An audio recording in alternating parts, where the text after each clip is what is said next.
We all know the famous Easter eggs in Star Wars films and shows. Today I'll show you some of the lesser known Easter eggs. Don't forget to subscribe Do it. and leave a thumbs up if you like the content. Do it. The Millennium Falcon in Revenge of the Sith, Steven Spielberg's E.T. creatures in the Senate, the Ghost in Rogue One. All of these are well-known Easter eggs in the Star Wars universe. A lot of fans have given hours of their lives to bring these Easter eggs to everyone's attention. Now, I give to you my top 10 Easter eggs that most casual fans don't know about. Number 10. World War II weapons in Star Wars. In 1976 to 1977, Army surplus was abundant and cheap, especially that of World War II Axis and Allied militaria. From Han Solo's DL-44's beginnings as a German C-96 broom-handled Mauser pistol, the Stormtrooper's standard E-11 blaster, which came from a British Sterling L2A3 submachine gun, to the Stormtrooper's DLT-19 heavy blaster rifle, which started off as a German MG-34. There is so much more, including the MP-40 ammo pouches, and so on. How many real-world weapons can you find in Star Wars? Number 9. Club Obi-Wan. This one isn't in Star Wars, but rather Indiana Jones and the Temple of Doom. It's Indy's favorite hangout to trade diamonds for dead Emperor remains. Number 8. C-3PO and R2-D2 in hieroglyphs. This is another that isn't in Star Wars, but rather Indiana Jones and Raiders of the Lost Ark. You can clearly see the outlines of the two droids in the hieroglyphs. Really, I should have combined number 8 and number 9, but meh. Number 7. Cannabis leaves for fans.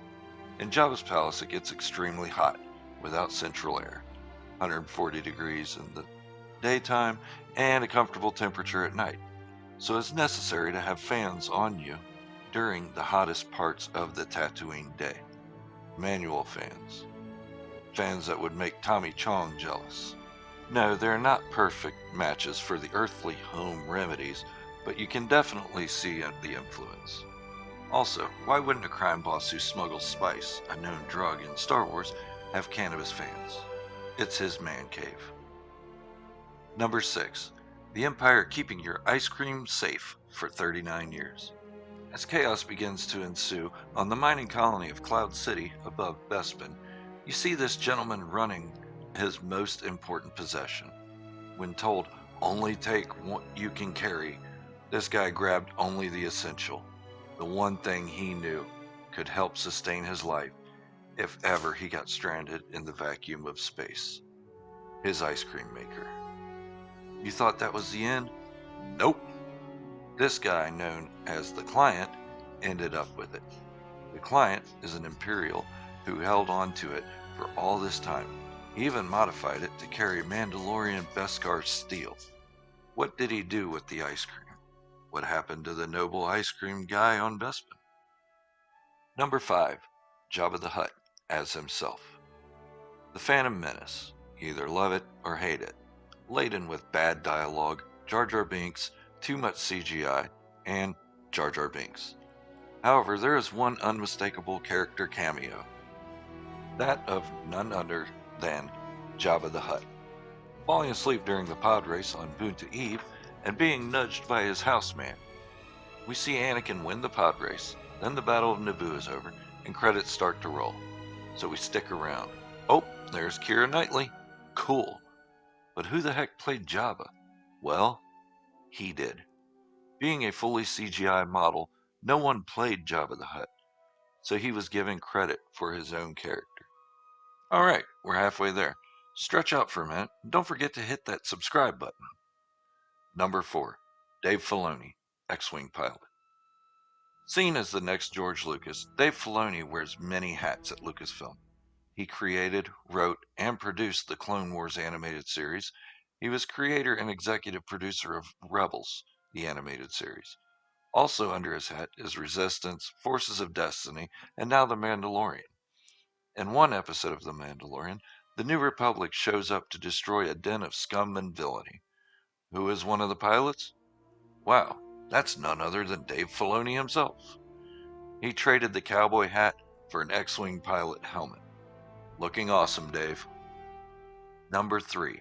Klaatu Barada Nikto. These 3 words are a sci-fi classic, getting their origins in the 1951 film The Day the Earth Stood Still. It was also the spoken words to release the Necronomicon in the 1992 horror spoof Army of Darkness. George Lucas was a huge sci-fi fan, obviously. So when you find out some details about background characters and you see the connection, yeah, well, I geek out. This is Klaatu. He is a green Nikto. This is Barada. He is a Klaatuinian. And this is a red Nikto. His name slips my mind, so if you know it, leave a comment down below. All 3 served Jabba the Hutt well, and were killed in the desert of Tatooine when Luke and company escaped. Number 2.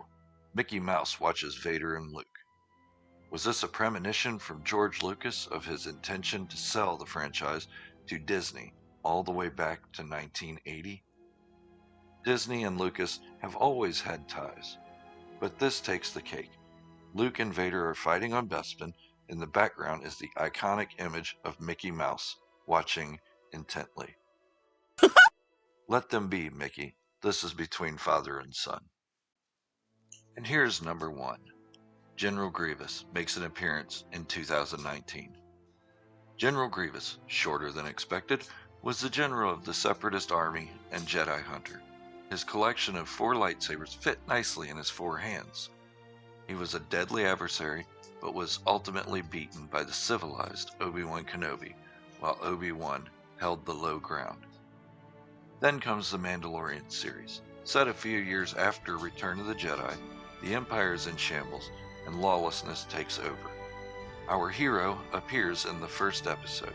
As he walks the streets, he passes Jawas. Wait, what do they have? Could it be? Is this an appendage of General Grievous? This is an Easter egg I found on my own.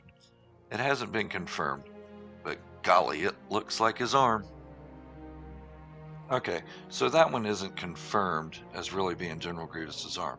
So because of that, I'm going to throw in an extra bonus Easter egg. In Attack of the Clones, the Republic clones are making their debut as they rescue entrapped Jedi.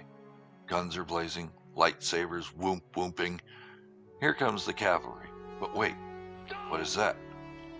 What's that sound? It is the haunting melody of rescue, relief, and Homer Simpson? Republic gunship pilot? This picture is as clear as a 1970s Bigfoot photo, but to me, that's Homer Simpson, an homage to the 20th Century Fox for their support from the beginning. Well, that's my list. I'm sure I'll find more, and I'll keep you updated. Don't forget to subscribe, hit the thumbs up, and leave a comment to be entered to win this exclusive Funko Pop figure. Good luck, and may the Force be with you always.